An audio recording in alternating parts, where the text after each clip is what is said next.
The tools used in data are changing all the time, but there are some things that will never change. So in this video, I want to focus on those, the skills you need to get into data. So let's start with the technical skills. These skills don't require any experience in the industry. They're all things you can learn online and self-teach. Number one, SQL. So SQL is the foundation of everything in data. If you have any data that's stored in any kind of system, usually SQL is what's used to query this data. In layman's terms, SQL is just one of the most common languages used to access data. The second technical skill is often required, but not always, is Python.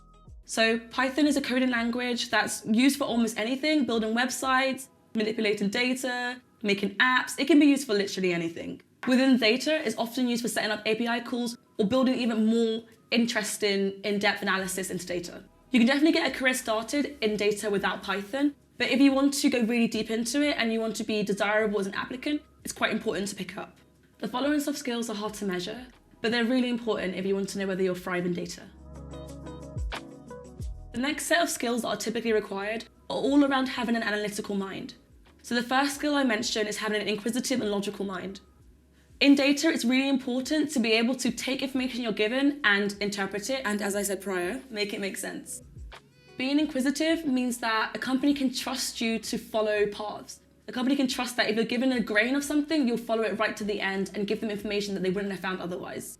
Similarly, if you have a logical mind, it means that you'll know when to stop, which is super important in data because otherwise you'll go on forever. The next skill around having an analytical mind is about having attention to detail. There will be a lot of anomalies in data, regardless of what part of it you're working with. So it's really important to highlight anything that you see, because any small oversight could lead to further consequences downstream. The final skill around having an analytical mind I'll mention is problem solving.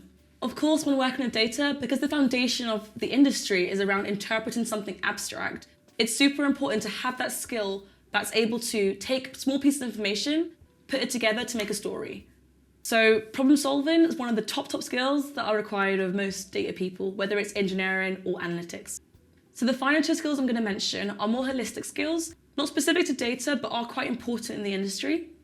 The first one is that you enjoy learning. Like most areas in tech, data is fast moving. The skill sets required do change quite often. The tools required change every single day. So it's important that you as an individual enjoy learning, enjoy paying attention to what's happening around you in the industry, what other tools your peers are using, and what other techniques other companies are using. It's going to be super important that you don't get bored and that you're willing to be aware that you're constantly learning in data. The final holistic skill I mentioned is around being an autonomous worker. I feel like something that's unique to data, it might be true in other industries, but I see it more often in data, is that you're kind of left to your devices quite a lot. You are expected to take a request and take it to completion, spec it out as needed. Of course, at a junior level, you will get a lot of support on this, but being able to work autonomously will help you so much, and it will make you a more attractive candidate to most companies. So these soft skills can be quite hard to assess. But if you consider yourself as someone who doesn't mind ambiguity in their work, or if you're someone who doesn't make too many assumptions and prefers to investigate until they're sure about something, these are some things you can look out for that might say you'll enjoy a career in data. So in this video, I mentioned 7 skills that will make you a really attractive candidate for a role in data. Thanks for watching.